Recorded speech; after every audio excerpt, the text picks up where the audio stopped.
Hello guys.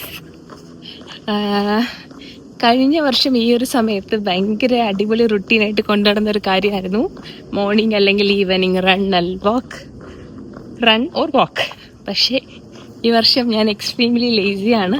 Plus ആസ്മയുടെ issue ഒക്കെ ഉള്ളത് കൊണ്ട് തികച്ചും അൺപ്ലാൻഡ് ആയതും ഇതൊരു റുട്ടീൻ അല്ലാതെ ഇപ്പം മാറിയതുകൊണ്ടും തന്നെ ഈ വർഷത്തെ ഈ സമ്മറിന് വേണ്ടിയിട്ട് ഞാൻ ഒന്നും തന്നെ വാങ്ങിയിട്ടില്ല. പഴയ കയ്യിലിരുന്ന റണ്ണിങ് വെയർസൊക്കെ ഇട്ട് തന്നെയാണ് പോയത്. വേറൊരു പേര് കൂടെ ഉണ്ടായിരുന്നു, അത് ഞാൻ നാട്ടിൽ അമ്മയ്ക്ക് അയച്ചു കൊടുത്തു. ബട്ട് വളരെ കംഫർട്ടബിൾ ആണ് ഇതെനിക്ക്. ആഫ്റ്റർ ഓൾമോസ്റ്റ് 5-6 months ശേഷമാണ് ഇങ്ങനൊരു നടത്തം. So good. ആൻഡ് അത്യാവശ്യം കുഴപ്പമില്ല നടന്നു. 5000 സ്റ്റെപ്പ് അതൊക്കെയാണ്. ബിക്കോസ് ഫസ്റ്റ് ഡേ ആയതുകൊണ്ട് തന്നെ ആ ഒരു ഫേസിൽ നടക്കുമ്പോൾ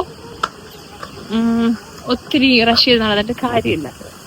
കൊള്ളാം. മോറോവർ ജാക്കറ്റൊന്നും ഇല്ലാതെ നടക്കാൻ പറ്റുന്ന തന്നെ ഒരു ദൈവാനുഗ്രഹമാണ്. And good. നാളെ എനർജി ഉണ്ടെങ്കിൽ നടക്കാം, അല്ലെങ്കിൽ നാളെ കുറച്ച് പരിപാടി ഉണ്ട്. സോ എനിക്ക് കുറച്ച് നടത്തം എന്തായാലും വരും. ഡേ ആഫ്റ്റർ ഓഫുള്ള ഡേയ്സൊക്കെ ഇങ്ങനെ നടക്കാം, സൈക്ലിങ്ങിനൊക്കെ പോകാനൊക്കെ ഇങ്ങനെ വിചാരിക്കുന്നു. Let's see. ആൻഡ് കുറച്ച് ഫ്രഷ് എയറൊക്കെ കൊണ്ട് നടക്കുമ്പോൾ തന്നെ നല്ലതാണ്. പിന്നെ പാർക്കിൽ കുറേ പട്ടിക്കുട്ടികളുണ്ടായിരുന്നു. ആസ് യൂഷ്വൽ എൻ്റെ ഏറ്റവും കംഫർട്ടബിൾ ആയിട്ടുള്ള സംഭവമാണ് പെറ്റ്സിൻ്റെ കൂടെയുള്ള ടൈം സ്പെൻഡ് ചെയ്യല്. ആൻഡ് അവരെ ഇങ്ങനെ കണ്ടപ്പോൾ ഭയങ്കര സന്തോഷം. പഗ്ഗൊക്കെ ഉണ്ടായിരുന്നു. അപ്പോൾ ഐ മിസ് മൈ കുട്ടീസ്. It's so good.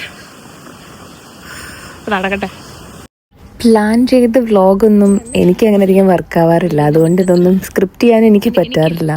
ഇങ്ങനെ നടക്കുമ്പോൾ അല്ലെ പുറത്തിറങ്ങുമ്പോൾ ഒക്കെ ഇത് കൊള്ളാം, ഇതൊന്ന് ഡോക്യുമെന്റ് ചെയ്യാമെന്ന് തോന്നുന്ന കാര്യങ്ങളാണ് ഞാൻ ഡോക്യുമെന്റ് ചെയ്യാറ്. അതിങ്ങനെ ഞാൻ പോസ്റ്റ് ചെയ്തിടുകയും ചെയ്യും. അപ്പം അത്രയൊക്കെയായിരുന്നു ഇന്നത്തെ വിശേഷം.